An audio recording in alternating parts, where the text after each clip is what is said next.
Today, we're gonna make some wonderful pickled red onions. You gotta have this in your refrigerator because it makes everything taste so much better. Elevates your tacos, makes your sandwiches taste like you got them down at the deli. It makes a pizza, frozen pizza, right? Cheapo, frozen pizza tastes like something that you got from a pizzeria. They're so good. Everything about it is good and it's worth it. And you know what? It's so easy to make.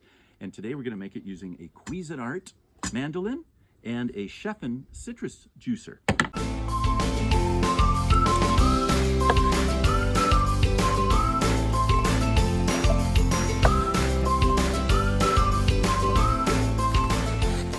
I've got my mandolin set on 1/8 of an inch.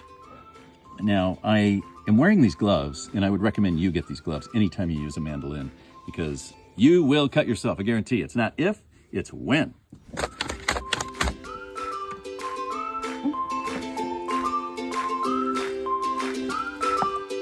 And just put the lid on, and shake, shake, shake, shake, shake, shake. Shake your red onions. And that's it. Wasn't that easy? You just put that in the refrigerator. That's gonna last like that for 3-4 weeks easily.